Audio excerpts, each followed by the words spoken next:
Como eu falei para vocês, esse é um assunto que eu adoro. Eu abordo ele na mentoria Travessia, no encontro 3 ou 4, nessa passagem, a gente faz uma viagem de turista.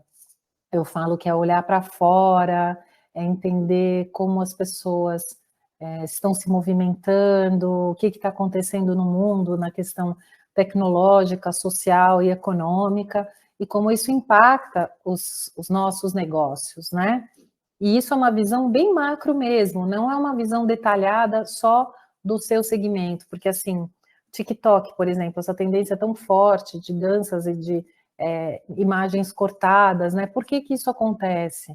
Isso afeta todos os negócios, qualquer segmento, né? Tendências de sustentabilidade, isso afeta qualquer segmento, independente do que você trabalhe. Então, a gente sempre faz esse mergulho para fora, porque ele pode gerar muitos insights para os negócios, né? E aqui, hoje, como é um assunto que eu adoro, uma das partes da mentoria que, para mim, faz muito sentido, eu quis explorar mais a fundo o que vai acontecer com a gente, com os nossos negócios, com o planeta, nos próximos anos, tá? Então, assim, quando a gente fala em prever o futuro, que é esse trabalho de futurismo, de cool hunting, não é uma tarefa fácil, né? Tem empresas só focadas nisso, para trazer isso para as marcas de moda, para trazer isso para as marcas de decoração, arquitetura, né? Para trazer isso para o universo das cores, que impacta até na produção dos carros e das pinturas dos prédios e tal. Então, a gente faz, é como uma leitura antropológica, né? De como a gente se comporta. E isso é para realmente preparar, porque assim, eu vou chegar em 2023, aí você vai falar, mas Mercedes, a gente está em 2021, a gente tem um processo ainda, né, de anos, mas a gente tem que se preparar, porque com essa preparação a gente tem a oportunidade de inovar, né? E isso eu acho que é muito importante o tempo inteiro, independente do que a gente fizer. Então, o que quer dizer tendência? O dicionário, ele coloca várias interpretações, né, sobre este substantivo, mas eu gosto muito deste daqui, ele resume muito para a direção que a gente vai estar indo, que é a evolução de algo num sentido determinado, é um sentido, direção, orientação. A tendência não é a certeza, é um olhar que aponta para um caminho que a gente vai testar, ou pelo menos basear o desenvolvimento de produto, o desenvolvimento de um projeto, né? E a tendência, ela tem dois olhares, tá? Ela pode vir de uma capacidade de inovação, que está ligada. Eu adorei esta imagem aqui, porque ela junta muito isso que eu acredito, né? De absorver a inspiração, né? A gente começa a viajar, às vezes quando a gente está de férias ou caminhando, é quando vem as inspirações, pelo menos para mim é assim, não é sentada trabalhando. Aí a gente entende como a tecnologia se conecta e a gente pode aproveitar isto, né, nesta inspiração com criatividade, sempre com o olhar estratégico para uma visão de futuro, né? Então a inovação, ela junta tudo isso e ela está muito ligada ao desenvolvimento tecnológico. Mas tem um outro lado da inovação que é a parte de comportamento, a psicológica, né? E eu acredito que, para nós, ou pelo menos eu, acho que o comportamento é o que move, é o que nos leva para o futuro, é o que nos faz consumir, é uma questão emocional. Então, a gente vai explorar mais isso aqui hoje, a minha conversa vai estar com a base nessas questões emocionais, de como a gente se sente e como a gente se sentiu, né, durante esse período. Então, voltando um pouquinho na história, eu quero contextualizar o que nós passamos para levar vocês para o futuro, tá? Então, em 2020, antes da pandemia, a pauta era a mudança climática. né? O impacto do aquecimento global nas nossas vidas. Começaram os movimentos ativistas, aquela menina dinamarquesa, né? Que começou, norueguesa, acho que ela é, a fazer esse movimento todo, foi super polêmico, mas a verdade é que a gente entendeu que chegávamos num ponto que o planeta era afetado por nós. Todo mundo teve consciência, eu espero que quase todos, de que é real, tudo que a gente faz impacta. E aí vieram todos os trabalhos e as empresas começaram a entender que elas precisavam trazer a pauta de sustentabilidade, de reciclagem, de respeito ao meio ambiente, né? E no caminho, quando isso tudo estava acontecendo, veio o Covid, com tudo, né? E aí nós tivemos que olhar para dentro, né? Vivemos um momento em que pausamos, silenciamos, entendemos que e vimos isso, né? Aquela limpeza do planeta, a limpeza do ar, né? Porque não tinha tanto voo, não tinha tanta indústria, aquela pausa que o planeta deu, como aquilo impactou no meio ambiente, né? Que os animais começaram, lembra, a circular nas cidades, e isso trouxe para as pessoas uma necessidade de silenciar, de acalmar, de viver em família e resgatar muita coisa. E uma das coisas que, para mim, assim, foi muito forte, que eu vi, e acho que aqui todo mundo sabe disso, porque viveu e vive isso, é o momento zen.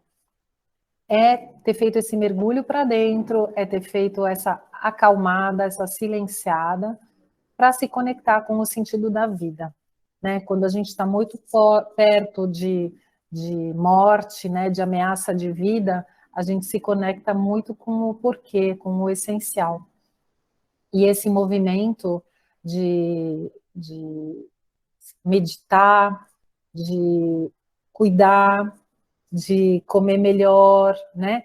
Ele veio com muita força, né? E junto com esse movimento do Zen, veio o olhar sobre a ciência, né? Tanto que agora eu vi tanta gente postando da vacina e agradecendo a ciência, porque ficou muito claro que ela era a nossa garantia de sobrevivência, era ela que ia nos dar essa vacina ou a condição da gente sair deste momento, né, desta pandemia, né? E um estudo como é que fala? Um estudo de pesquisa, né? Ele chamou isso de science. Eu achei muito legal, que é o Zen com o science, né? Então, isso é uma tendência, né? Que veio, movimentou e vai ficar, né? As pessoas começam a entender que tem algo maior.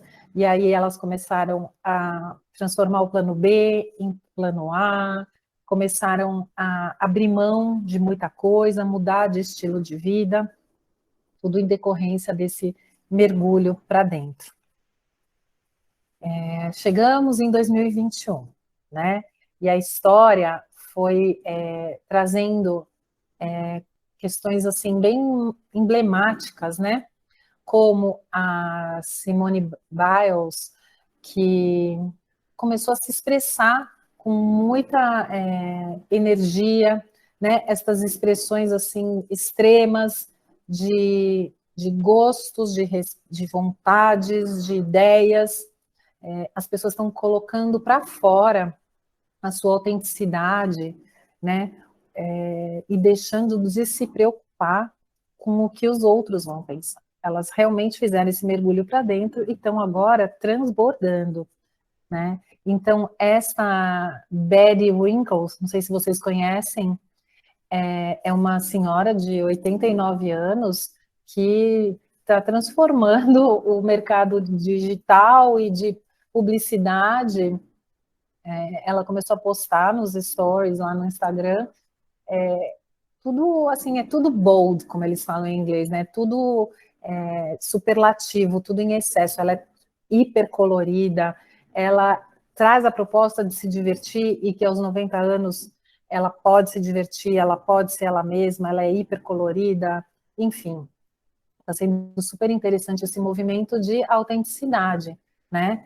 E a gente olha para isso e vocês podem ver que muito se fala, né, de autenticidade na marca pessoal, na marca das empresas, tudo que as pessoas querem hoje é uma expressão de verdade, é uma expressão de transparência, e a gente vai caminhando nesse sentido de colocar realmente a nossa personalidade, né? Os nossos valores, as nossas ideias naquilo que a gente faz. A gente já não precisa seguir a cartilha, né? Antes a gente vinha de uma era de que tudo tinha um padrão. Eu até vi ontem a entrevista de uma ginasta americana que conta isso, que ela fala assim, putz, ela faz acho que 20 anos, né, que ela participou de Olimpíadas. Eu tinha que seguir aquilo, não podia abrir a boca, eu tinha que chorar no quarto, eu não podia me expressar.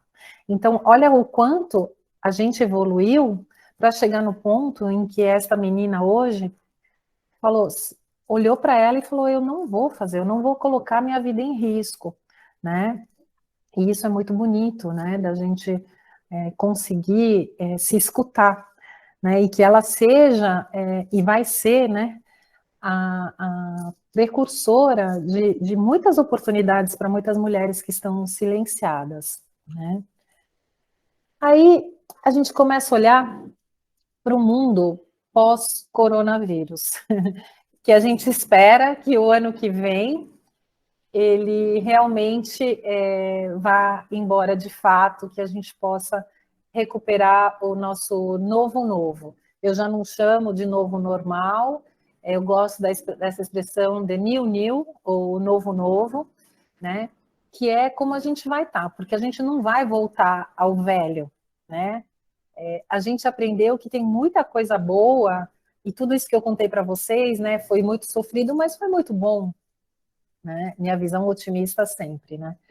Mas é muito interessante olhar agora para a nossa projeção para o final do ano, para o ano que vem, e olhar isso com muito otimismo. Por que as cores, gente? Porque vocês viram que eu estou trazendo imagens muito coloridas, né? As cores, elas expressam sentimentos, né? Todo mundo aí que sabe de cromoterapia e como isso está ligado, elas têm tudo a ver com os sentimentos que a gente está transbordando, e por isso que eu falo do comportamento humano que conecta com a tendência. Então, estas são as cores que vocês vão ver muito em 2022, e já tem uma palhinha aqui, ó, a Apple lança sempre em agosto, né, os novos produtos delas, e essas são as cores da cartela da Apple. Nada é à toa, vocês podem ver que tem o azul, que é a calma, que é a esperança, né? Tem o lilás, esse tom mais, esse rosa meio, esse rosa aqui, que eles chamam rosa orquídea, ele tem a ver com uma flor mais antiga, mais tradicional, é o resgate um pouco de um sentimento que faz muito bem e muito expansivo, de muita alegria, o vermelho também, né? Tem esse verde água, aqui é verde água, né? Que conecta com as questões da natureza, de como a gente está olhando para o planeta, entendendo que ele está junto com a gente, que a gente faz parte dele. Então, assim, estas cores dos celulares, por exemplo, elas não estão aí porque é bonitinho. Elas estão aí porque elas conectam com os sentimentos que nós humanos estamos experimentando, né? E aí os produtos vêm. Então a moda traz isso, a decoração traz isso, e essas imagens psicodélicas que vocês estão vendo aí no fundo também estão vindo com tudo. Vocês vão ver isso em estampas, em N situações, porque elas têm que ver com essa expansão, com essa mistura que eu estava falando para vocês. com esse sentimento de ufa, acabou, pode tudo, festival, né? Então, o mundo pós-corona, ele vai ser muito eufórico num primeiro momento. Muito beijo, tá? Essa coisa do Carnaval 2022, sei lá, gente. Como que sobreviveremos ao Carnaval de 2022? Porque vai ser muita pegação, muito beijo, muito expansão mesmo. Dizem, né? Isso daqui, gente, são todos estudos, tá? E a minha interpretação sobre esses estudos. Mas vai ter mais sexo, vai ter mais consumo, vai ter mais viagem, todo mundo vai querer tudo, vai ter muita festa, vai ser um momento muito bold de novo, e as cores vão ser muito intensas. Vocês já devem ter visto também essa tendência de color blocking, né, que a gente fala. O que é o color blocking? É juntar muita cor forte no mesmo lugar, né? Que ela também trabalha isso, esse resgate de felicidade, de sentimento de pôr para fora, né? Você não tem preto e branco aqui, né? Não tem neutro, é só intensidade, tá? Então, assim, estamos. Esses estudiosos dizem que tem 3 momentos: o agora, a transição e o after, né? E o depois. Então, isso daqui eu diria para vocês, né? Esse movimento de cor, de exagero, de festival, de psicodelia, é a transição, né? É um momento em que a gente vai experimentar tudo de novo, mas isso não vai durar tanto, porque isso cansa, isso é muita energia, né? E aí a gente vai para esse momento do depois, que é quando a gente... antes disso, antes de eu chegar no depois, vai vir muito, que já é o caminho desse cansaço, da gente se conectar com a natureza, né? E isso eles chamam de anemia, animisia. Eu esqueci a palavra certa, mas eu vou falar para vocês o que é. É você se mimetizar com a natureza, mais do que trazer a natureza para casa, como aquelas paredes verdes, aqueles ambientes cheios de plantas. Agora a gente vai explorar a natureza e entender que ela é muito importante. Então, na Islândia, este ano, incentivaram isso: abrace uma árvore, beije uma árvore. Isso tem tudo a ver com esse sentimento de que somos todos um, é unicidade, né? É pertencer. O que eu faço impacta você, impacta o planeta, impacta o bicho, né? Então, vem um sentimento de muito amor. Essa foto eu achei muito linda, né? Ele, assim, ele realmente está beijando a árvore, né, ali. E como isso faz sentido para a gente. Então, a gente vai sair dessa euforia e a gente vai fazer esse caminhar, né? Essa extensão agora de que, e essa compreensão, né, de que somos todos um, né? Então, já começa, a partir de 2022, uma experiência de que muita gente não fez um acampamento na vida, na natureza, né? Esse estúdio aqui de pesquisa diz que os chineses, muitos chineses nunca haviam saído das cidades, nunca haviam, sabe, mergulhado num rio e tal. E aqui também, né, acontece muito. Eu vejo tanta gente que nunca foi à praia. Então, essas experiências de imersão na natureza vão ser muito intensas o ano que vem, né? Famílias indo pescar, indo acampar, indo, ao invés de ir para Nova York, sabe? A escolha vai ser outra. Vamos fazer um trekking na Chapada Diamantina. Então, isto é o movimento do depois, dessa acalmada emocional aí, essa reconexão, e aí vem o momento de reset, que eles chamam, sabe? Apertar o botão e zerar, né? A gente viveu tudo isso e daqui para frente, o que que vai ser?